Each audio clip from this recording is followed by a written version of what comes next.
तमाम लोग जब रात को सो रहे होंगे और सुबह उठे होंगे तो एक बड़ी खबर सुनने को मिली होगी, लेकिन हमारी टीम, पूरी क्राइम तक की टीम, कोई सोया नहीं। उसकी वजह ये थी कि रात करीब 1:50 पर अचानक एक खबर आई, और 1:50 पर जब ये खबर आई उसके बाद एक एक कर जो लोग घर लौट चुके थे वो सब वापस दफ्तर पहुँचे। कुछ लोग अभी अभी गए हैं ताकि थोड़ा आराम कर लें, फिर वापस लौटें। तो कल रात आखिरकार जो कुछ हुआ 22 अप्रैल को पहलगाम में, जिसकी चर्चा हो रही थी कब कब कब, तो आखिर एक ऑपरेशन पूरा हुआ। और इस ऑपरेशन में अभी तक जो खबर है वो ये है कि 26 लोगों के मारे जाने की खुद पाकिस्तानी आर्मी ने पुष्टि की है, कंफर्मेशन दिया है। सुबह से आप लोग अलग अलग सोशल मीडिया पर, न्यूज़ चैनल पर एक नाम सुन रहे होंगे, ऑपरेशन सिंदूर। इस पूरे ऑपरेशन सिंदूर की पूरी डिटेल, जो खुद एक प्रेस कॉन्फ्रेंस हुई अभी, जिसमें colonel Sofiya Qureshi, wing commander Vyomika Singh, दो हमारी जांबाज महिलाएं, देखकर गर्व होता है स्क्रीन पर जब वो आकर इस तरह से ब्रीफ करती हैं। इसके अलावा विदेश सचिव हमारे विक्रम मिस्री, इन तीनों ने एक प्रेस कॉन्फ्रेंस की, उससे पहले एक वीडियो चलाया हाल में जो भी हमारे ऊपर हमले हुए थे, चाहे वो पार्लियामेंट अटैक हो, 26/11 हो, उरी हो, पुलवामा हो, और आखिर में पहलगाम, और उसके बाद पूरी ब्रीफिंग। शुरुआत इस ऑपरेशन के नाम से, ऑपरेशन सिंदूर। ये नाम प्राइम मिनिस्टर नरेंद्र मोदी ने दिया था, सुझाव उन्हीं का था। लेकिन ये नाम जानते हैं क्यों पड़ा? पिछले लगभग कई सालों में आतंकवाद की वजह से हमारे देश में 350 लोगों की जान गई, 800 से ज़्यादा घायल हुए, और इनमें ज़्यादातर मरने वाले मेल थे, पुरुष थे, पति थे। लेकिन एक तस्वीर ने 22 अप्रैल को पहलगाम से जो सामने आई, हर एक के कलेजों को छलनी कर दिया था। वो तस्वीर ही ऐसी थी। हिमांशी नरवाल पहलगाम में बैठी हुई हैं और उनके बराबर में एक लाश पड़ी। दोस्तों, हमारी सेना ने जो शौर्य दिखाया है, उस शौर्य का तो नमन है, सलाम है, जय हिंद है हर भारतीय की तरफ से। मतलब जो जख्म ये पाकिस्तानी टेरर देते थे, जो पहलगाम का वाक़या हुआ, दिल चीर गया हर भारतीय का। धर्म जानकर हत्या की लोगों की, उस पर भारत सरकार ने, मोदी सरकार ने ऑपरेशन सिंदूर लॉन्च किया। सिंदूर इसलिए रखा कि जो भारतीय महिलाओं को इन्होंने इनका सिंदूर मिटाया था, तो उस सिंदूर की भाषा में ही इन पाकिस्तानियों को, इन टेररिस्टों को जवाब दिया गया है। और हमें अपनी सेना पर और सरकार की इच्छा शक्ति पर पूरा भरोसा है। और सुनने में आ रहा है कि मसूद अजहर के 10 तो बिल्कुल करीबी बहनोई, उसके भतीजे, मतलब टोटल मसूद अजहर के 14 फैमिली के लोग मारे गए हैं इस जो भारत ने एयर स्ट्राइक की है। और ये बहुत ज़रूरी हो गया था। मतलब ऐसा थोड़ा ही ना होता है किसी का भी मुंह उठाए, हम अपने देश में घूम नहीं सकते, वो बिल्कुल ब्लैंक पॉइंट से गोली मार कर चले जाएंगे और सरकार हाथ पर हाथ धरे बैठे रह जाएगी, जैसे पहली सरकारों में होता था। मोदी जी ने देश को आश्वस्त तो पहले ही कराया था कि न्याय होगा और उनको, दोषियों को उनकी कल्पना से भी बड़ी सज़ा दी जाएगी। तो जय हिंद दोस्तों, और देश की एकता को बनाए रखें और अपनी देश की सेना को जहां भी जरूरत पड़े उनकी मदद करें। जय हिंद। वो शहीद कैप्टन विनय नरवाल की बॉडी थी।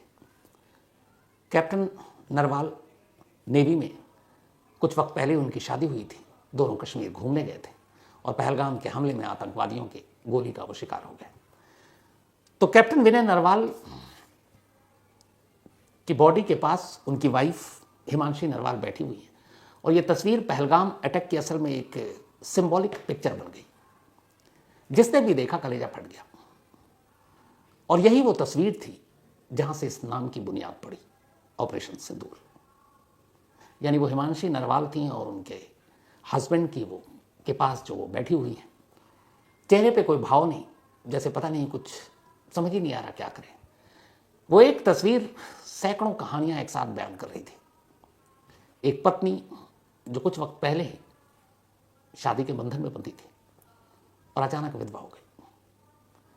उसी एक हिमांशी नरवाल की वजह से इस ऑपरेशन का एक नाम जन्म लेता है, और ये उन तमाम विधवाओं के लिए जिनके पति आतंकवाद का शिकार हुए, और इसीलिए ऑपरेशन का नाम रखा गया ऑपरेशन सिंदूर। 6 और 7 मई की रात थी। आज 7 मई के लिए पूरे देश को मॉक ड्रिल के लिए तैयार रहने को कहा गया था। सारा ध्यान मॉक ड्रिल की तरफ था। पाकिस्तान भी ये सोच रहा था कि मॉक ड्रिल है, इसका मतलब है पहले लोगों को तैयार करेंगे सुरक्षा के बारे में, और कम से कम 7 मई तक तो कुछ होना नहीं है। लेकिन यही प्लानिंग कुछ और थी। एक तरफ पूरे देश में मॉक ड्रिल का ऐलान कर दिया गया, खबर पाकिस्तान तक पहुंच गई, और खामोशी से इस मॉक ड्रिल के आगाज से, शुरुआत से पहले ही 6 और 7 मई की दरमियानी रात 1:05 से 1:30 के दौरान 25 मिनट का कुल वक्त दिया गया था हमारे एयरफोर्स और उनके जाबाज अफसरों को। 25 मिनट में ऑपरेशन को पूरा करना था, और इन 25 मिनट में उन्हें 9 टारगेट दिए गए थे। और ये वो 9 टारगेट थे जिनमें कोई सिविलियन नहीं, कोई रिहायशी घर नहीं, कोई पाकिस्तानी आर्मी का एस्टेब्लिशमेंट नहीं, कोई पाकिस्तानी आर्मी का बेस नहीं, कैंप नहीं। सिर्फ और सिर्फ 9 वो ठिकाने जहाँ से आतंकवाद जन्म लेते हैं, जहाँ आतंकवाद को पाला पोसा जाता है, उन्हें ट्रेनिंग दी जाती है, और फिर बॉर्डर पार कराकर उन्हें भारत को लहूलुहान करने के लिए भेजा जाता है। इंटेल यानी इंटेलिजेंस रिपोर्ट के बाद इन 9 ठिकानों को लॉक किया गया, और अब इन 9 ठिकानों पर ऑपरेशन को अंजाम देना था। ऑपरेशन सिंदूर के तहत बेहद खामोशी से रात के अंधेरे में, और ठीक 1:05 पर यह ऑपरेशन शुरू हुआ, और 1:30 पर ऑपरेशन खत्म हो गया। 9 ठिकानों को नेस्तो नाबूद कर दिया गया। अब ये 9 ठिकाने कौन से थे, ये हर कोई जानना चाहता है। इनमें पहला था मरकज सुभान अल्लाह। ये जैश ए मोहम्मद का बहावलपुर, पाकिस्तान, पंजाब में एक बहुत बड़ा और बहुत इंपॉर्टेंट ठिकाना था, जहाँ ये हमेशा मेन सेंटर था जैश ए मोहम्मद का। 15 एकड़ इलाके में ये फैला हुआ, और इस सेंटर में, इस मरकज़ में हमेशा नए नए आतंकवाद को पैदा किया जाता था। और यही वो सेंटर था जहां 2019 में जो पुलवामा हमला हुआ, उसके सारे आतंकवादियों को इसी सेंटर में ट्रेनिंग दी गई थी। नाम है मरकज सुभान अल्लाह, बहावलपुर, कराची के पास, पंजाब, पाकिस्तान। ये इंटरनेशनल बॉर्डर से 104 किलोमीटर की दूरी पर था। ये सबसे एक गहरा टारगेट था, क्योंकि इंटरनेशनल बॉर्डर से 104 किलोमीटर अंदर घुसकर मारना सबसे रिस्की काम था। पीओके तो चलिए हमारा बिल्कुल करीब में है, एलओसी के बॉर्डर, लेकिन ये 104 किलोमीटर, इसका मतलब है पाकिस्तान के अंदर घुसकर ऑपरेशन किया गया, और बाकायदा इसकी तस्वीर है। तो मरकज सुभान अल्लाह, इससे मौलाना मसूद अजहर जो इसका चीफ है जैश ए मोहम्मद का, ये उसका मेन सेंटर था। और इस सेंटर से न मालूम कितने ही आतंकवादियों को तैयार किया गया, और इसी सेंटर से पुलवामा के जो आतंकवादी आए थे जिन्होंने हमला किया था, ये इस सेंटर से थे। तो पहला निशाना था मरकज सुभान अल्लाह, जैश ए मोहम्मद का एक तरह से मेन सेंटर।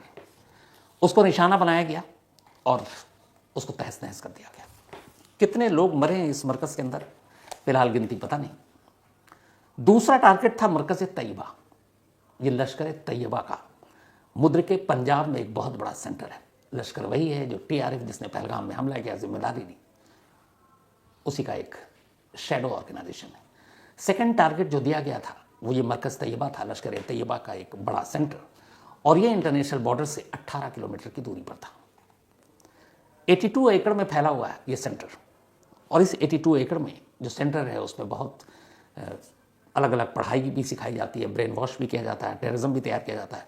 करीब 1000 स्टूडेंट्स जिन्हें ब्रेन वॉश करके कट्टरवाद सिखाने का काम लश्कर तैयबा का चीफ हाफिज सईद किया करता है। और ये मुद्र के पंजाब में मरकज़ तैयबा उसका एक ख़ास सेंटर था, इंटरनेशनल बॉर्डर से 18 किलोमीटर दूर। और ये वही सेंटर था जहां 26 से 11 के हमले के एक गुनहगार जो जिंदा पकड़ा गया था, अजमल कसाब, उसको यहाँ ट्रेनिंग दी गई थी। ये इंटेल के पास पूरी रिपोर्ट थी। डेविड कॉलमन हेडली, इसको भी इसी सेंटर में ट्रेनिंग दी गई थी।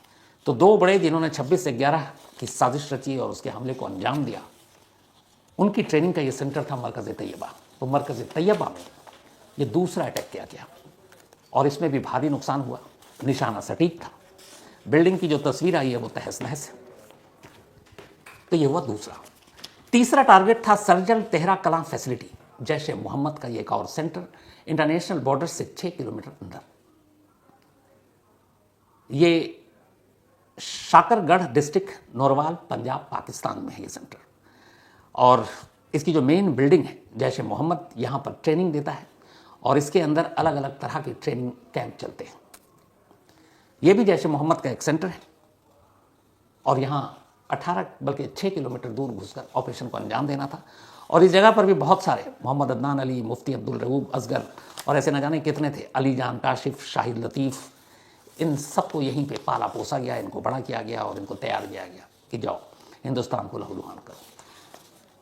तो 9 टेरिस जो कैंप चल रहे थे उसमें तीसरे नंबर पर था सर्जल टेहरा कला फैसिलिटी जैश ए मोहम्मद का। इस बिल्डिंग को भी काफ़ी नुकसान हुआ, नेस्त नाबूद किया गया। चौथा सेंटर था जिस पे हमला किया गया, महमूना जोया फैसिलिटी। ये हिजबुल मुजाहिदीन HM का एक तरह से हेड मराला सियालकोट के अंदर है। 18 किलोमीटर इंटरनेशनल बॉर्डर के अंदर, 18 किलोमीटर अंदर जाकर इस सेंटर को तबाह करना था और हमारे एयरफोर्स और फाइटर जेट ने वो काम किया। महमूना जोया फैसिलिटी हिजबुल मुजाहिदीन का सेंटर, और यहाँ पर हिजबुल के जितने टॉप अलग अलग टेररिस्ट हुए उनकी ट्रेनिंग दी गई, उन्हें तैयार किया गया और फिर उन्हें जम्मू रीजन में खास तौर पर तोड़फोड़ के लिए भेजा जाता था। ये जो सेंटर था महमूना जोया फैसिलिटी हिजबुल मुजाहिदीन का, इसका काम ही था, एक पूरा इलाका इन्होंने जम्मू का चुन रखा था और ये इनका ये था कि यहाँ पे ऑपरेशन हमें अंजाम देना है। इस सेंटर को भी गहरी चोट मारी, रात के अंधेरे में इस सेंटर को भी नेस्तो नाबूद कर दिया गया। पांचवा टारगेट जो हमारा था वो था मरकज़ अहले हदिया बरनाला। ये लश्कर तैयबा का था। घूम फिर कर यही 3 नाम आते हैं, लश्कर, जैश या फिर हिजबुल मुजाहिदीन। ये भिम्बर डिस्ट्रिक्ट अब ये था जो अभी तक आपको मैंने बताया, ये पाकिस्तान के अंदर था। फ़र्क आप ये देखिए कि अब पाकिस्तान चाहे वो सियालकोट में हो चाहे मुद्रिके में हो, ये पाकिस्तान के अंदर है। 104 किलोमीटर दूर जब घुसा वो पाकिस्तान के अंदर है। तो कम से कम पाकिस्तान के अंदर 1, 2, 3, 4 ठिकानों पर हमले किए गए। और POK यानी पाक ऑक्युपाइड कश्मीर यानी पाक अधिकृत कश्मीर जिस पर कब्जा कर रहा है पाकिस्तान में, वहां के 5 ठिकानों को निशाना बनाया गया। उनमें पहला था मरकज़ अहले हदिया बरनाला लश्कर तैयबा का। ये LOC से सिर्फ 500 मीटर की दूरी पर यह कैंप चल रहा था, लाइन ऑफ कंट्रोल। चूंकि ये POK है वहां पर इंटरनेशनल बॉर्डर नहीं बल्कि LOC आ जाता है, लाइन ऑफ कंट्रोल, दोनों देश के बीच में जो समझौता था। तो मरकज़ अहले हदिया बरनाला में लश्कर तैयबा का एक बड़ा कैंप चलता था और यहां पर करीब एक साथ 100 से 1500 आतंकवादियों को एक साथ ट्रेनिंग दी जाती थी, तैयार करने का काम होता था। और ये एक बड़ा सेंटर था लश्कर के हिसाब से जहां पे उन्हें तैयार किया जाता था। तो मरकज़ अहले हदिया बरनाला एक निशाने पर ये था, ये भी नेस्तो नाबूद हो गया। छठा टारगेट था मरकज़ अब्बास। ये जैश ए मोहम्मद का कोटली में है और ये 13 किलोमीटर LOC से अंदर है, लाइन ऑफ कंट्रोल से। 13 किलोमीटर अंदर इसको निशाना बनाया गया। और ये मरकज़ अब्बास जो है, यहाँ पे 100 से 125 जैश ए मोहम्मद के टेररिस्ट, उनके कैडर के लोग मौजूद रहते हैं और ये बाकी नई नस्लों को ट्रेनिंग देते हैं। तो ये एक बड़ा सेंटर था टेरर कैंप जो इंडिया के लिए हमेशा एक खतरा बना रहता था। तो छठा टारगेट मरकज़ अब्बास जैश ए मोहम्मद का। सातवां टारगेट था मस्कर रहील शाहिद हिजबुल मुजाहिदीन का, कोटली पाक ऑक्युपाइड कश्मीर में, पाक अधिकृत कश्मीर में। ये 30 किलोमीटर अंदर था LOC से। और हिजबुल मुजाहिदीन का एक बड़ा सेंटर करीब 2.5 किलोमीटर मोहली पुली एक जगह है वहां से अंदर में था ये, और ये कोटली डिस्ट्रिक्ट में आता है POK में। ये कैंप हिली एरिया में, और हिली एरिया होने का ये बड़ा फायदा उठाते हैं। करीब 150 से 200 हिजबुल मुजाहिदीन के टेररिस्ट इसी कैंप में रहते हैं, 150 and 200 ऑलवेज। वो ट्रेनिंग देते हैं, बाकी को ट्रेनिंग देते हैं। और हाफिज सैयद सलाउद्दीन यही वो कैंप है जहां खुद आकर नए नए रिक्रूट्स को भर्ती करने से पहले उनका वेलकम करता है, उनके अंदर जिहादी फितूर भरता है। तो ये एक टारगेट था, टारगेट नंबर 7, मस्कर रहील शाहिद हिजबुल मुजाहिदीन, 30 किलोमीटर अंदर LOC से। 8वां टारगेट था शरवाई नल्ला कैंप। ये लश्कर तैयबा का मुजफ्फराबाद POK में, करीब 20 किलोमीटर अंदर था ये LOC से। और ये लश्कर का अगर मुरीद के को छोड़ दें तो ये उनका सबसे खतरनाक कैंप में से एक है। मतलब ये वो कैंप है कि जो सबसे उनके लिए इंपॉर्टेंट होता है। यहाँ पर इसी कैंप में बाकायदा हथियारों की ट्रेनिंग दी जाती है, हथियारों और गोला बारूद, असलहे, ये सब कुछ रखा जाता है। यहाँ पर कमांडर बनाए जाते हैं, कमांडो की ट्रेनिंग दी जाती है, कैसे आपको हथियार यूज़ करना उसकी ट्रेनिंग दी जाती है। तो लश्कर तैयबा के हिसाब से ये शवाई नल्ला कैंप जो मुजफ्फराबाद में है, 20 किलोमीटर अंदर LOC से ये एक निशाना था और इस पर भी सटीक निशाना लगा, नेस्तो नाबूद हो गया। ये 8वां कैंप था। इसके अलावा जो 9वां टारगेट था हमारा वो था सैयदना बिलाल मरकज़। मरकज़ जनरली सेंटर को कहते हैं या केंद्र के लिए, उर्दू में उसे मरकज़ कहते हैं। ये जैश मोहम्मद का था, यानी मौलाना मसूद अजहर का, और ये भी मुजफ्फराबाद POK में। मुजफ्फराबाद उनके लिए बड़ा आसान होता है कि POK है और इधर फिर LOC क्रॉस करके आसानी से कश्मीर में घुस जाते हैं, आतंक फैलाते हैं। तो ये LOC से 12 किलोमीटर अंदर सैयदना बिलाल मरकज़ जैश मोहम्मद का 9वां टारगेट ये था। और यहाँ पर बाकायदा ये भी एक हिली एरिया में है और एक 3 स्टोरी बिल्डिंग है। इस 3 स्टोरी बिल्डिंग के अंदर 50 से 100 जैश मोहम्मद के टेररिस्ट हमेशा मौजूद रहते हैं और तमाम तरह की ट्रेनिंग करते हैं, फिर वहाँ से ये भारत की तरफ भेजते हैं। तो ये वो 9 सेंटर थे जिनको टारगेट दिया गया। रात 1:05 और 1:30 पर यह ऑपरेशन खत्म हुआ। इस ऑपरेशन के दौरान किसी भी सिविलियन की मौत की अभी तक खबर नहीं आई, यानी आम नागरिक पाकिस्तान के किसी मिलिट्री इस्टेब्लिशमेंट या पाकिस्तानी आर्मी के ऊपर कोई हमला नहीं किया गया। बिल्कुल स्पेसिफिक टारगेट था सिर्फ टेररिस्ट कैंप को निशाना बनाना। UN यानी यूनाइटेड नेशन ने खुद कहा था कि जिस तरीके से पहलगाम हुआ, ऐसे टेररिस्ट को सजा देना, उनको इंसाफ के कटघरे में लाना ज़रूरी है। तो भारत ने वही काम किया। ये कोई पाकिस्तान पर अटैक नहीं था, पाकिस्तानी मिलिट्री पर अटैक नहीं था, पाकिस्तानी नागरिकों पर अटैक नहीं था, बल्कि भारत को लहूलुहान करने वाले वो आतंकवादी जो वहाँ पनपते हैं, फूलते हैं, उनको फंड दिया जाता है, उनको ट्रेनिंग दी जाती है, ये उन कैंप पर हमला था। और इस कैंप में अब तक 26 लोगों के मरने की खबर है। पाकिस्तान से बहुत सारी तस्वीरें आ रही हैं जिसमें अस्पताल में भी घायल पड़े हुए हैं। तो इसके अलावा इस 9 हमले के बाद 25 मिनट के ऑपरेशन को पूरी तरह से कामयाब डिक्लेयर कर दिया गया। लेकिन क्या इन हमलों के बाद पाकिस्तान बेवकूफ़ी करेगा वापस रिटेलिएट करने का? पाकिस्तान के बारे में कुछ कहा नहीं जा सकता। इसलिए हमारे जितने भी सेना के लोग हैं उन सबको अलर्ट पर रखा गया है। जो पैरामिलिट्री फोर्सेज हैं उनकी छुट्टियां कैंसिल कर दी गई हैं। सभी को कहा गया है कि आप इमरजेंसी मोड पर रहेंगे।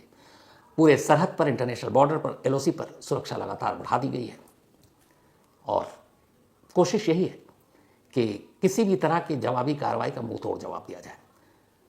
तो 22 अप्रैल के बाद से जिस चीज़ का इंतज़ार था, लोग इंतज़ार कर रहे थे, उन 26 बेगुनाह सैलानियों, टूरिस्ट, पर्यटकों की मौत का, और ये 26/11 जो मुंबई में हमला हुआ था, उसके बाद ये सेकंड लार्जेस्ट था जिसमें आम लोग, आम टूरिस्ट को निशाना बनाया गया था। इतनी बड़ी तादाद में आम लोगों को, टूरिस्ट को कभी निशाना नहीं बनाया गया 26/11 मुंबई हमले के बाद। ये दूसरा था, तो इसलिए बड़ा एक दर्द और जख्म था। तो इस तरीके से 9 टेररिस्ट कैंप पर हमला करके फिलहाल भारत ने इस गम को थोड़ा हल्का किया है। अब आगे क्या होगा पता नहीं, देखना है कि सरहद पार से क्या होता है। जवाब देने के लिए पूरी तरह से हम सब तैयार हैं।